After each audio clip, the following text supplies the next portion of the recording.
Hello friends, welcome back to our channel. నేను మీ మాధవి మల్లేష్. ఈరోజు recipe గంజితో గుమగుమలాడే వెజిటేబుల్ సూప్ని ఎలా రెడీ చేసుకోవాలో ఈ వీడియోలో చూసేయండి. ఎలాంటి ప్రిజర్వేటివ్స్, కలరింగ్ ఏజెంట్స్ వాడకుండా చిక్కగా కమ్మగా ఎలా చేసుకోవాలో ఈ వీడియోలో చూసేయండి.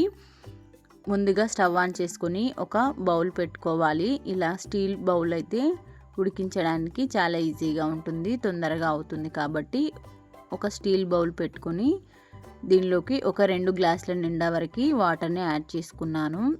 2 లేదా 1.5 గ్లాస్ వరకు వాటర్ని యాడ్ చేసుకున్నా సరిపోతుంది. ఇలా వాటర్ వేడెక్కుతుండగా టేస్ట్కి సరిపడా ఉప్పుని వేసుకోవాలి. ఇక్కడ నేనైతే బ్లాక్ సాల్ట్ని వేసుకున్నాను. బ్లాక్ సాల్ట్ వేస్తే ఈ వెజిటేబుల్ సూప్కి చాలా మంచి టేస్ట్ వస్తుంది. ఇలా వాటర్లో వేసి కరిగించుకోవాలి. ఇలా వాటర్లో కరిగిన తర్వాత ఒక 4-5 రకాల వెజిటేబుల్స్ని అయితే కట్ చేసుకొని వేసుకున్నాను. ఇలా మనకి నచ్చినవి వేసుకోవచ్చు. ఇక్కడ నేను క్యారెట్, ఉల్లిపాయ, బిన్నీస్, టొమాటో, దొండకాయ, అలాగే ఒక వంకాయని యాడ్ చేసుకున్నాను. ఇలా మనకి ఇంట్లో ఏ కూరగాయలు అయితే ఉంటాయో వాటన్నింటినీ యాడ్ చేసుకోవచ్చు. నేనైతే ఇక్కడ ఒక 4-5 రకాల వెజిటేబుల్స్ని యాడ్ చేసుకుని గుమగుమలాడే వెజ్ సూప్ని రెడీ చేస్తున్నాను. ఇలా ఒక 1/2 గ్లాస్ వాటర్ అయిపోయేంత వరకు దీనిని మరిగించుకోవాలి. ఇలా వెజిటేబుల్స్ అన్నీ మంచిగా ఉడుకుతాయి. ఇలా సగం వరకు వాటర్ అయ్యేంత వరకు ఉడికించుకుంటే సరిపోతుంది. ఇలా సగం వరకు ఉడికిన తర్వాత దీనిలోకి మనం గంజిని తీసుకుంటాం కదా, అన్నం ఉడికించిన తర్వాత గంజి మిగిలిపోతుంది కదా, దాన్ని వేసి మరొక 5 నిమిషాలు హై ఫ్లేమ్లో ఉడికించుకోవాలి.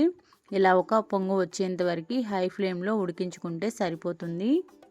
ఈ టైంలో ఉప్పు కాస్త తక్కువగా అనిపిస్తే మరికొద్దిగా యాడ్ చేసుకున్నాను. మనం తినే ఉప్పుకి తగ్గట్టుగా వెజిటేబుల్స్ సూప్కి ఉప్పుని యాడ్ చేసుకోవాలి. ఇలా ఒక పొంగు వచ్చేంత వరకు దీనిని మరిగించుకోవాలి. ఇలా మరిగిన తర్వాత ఫ్లేమ్ని లోగా పెట్టుకొని వేరొక బౌల్లోకి 1 టేబుల్ స్పూన్ నిండా కార్న్ఫ్లోర్ని వేసుకొని నీళ్లు వేసి కరిగించుకొని దీనిలోకి యాడ్ చేసుకోవాలి. ఇలా చేయడం వల్ల ఈ వెజ్ సూప్ అనేది కాస్త తిక్కుగా వస్తుంది.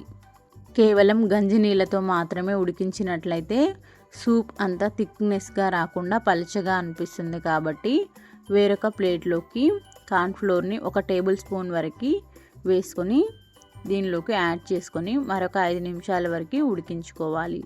ఇలా ఉడికిస్తేనే టేస్ట్ బాగుంటుంది.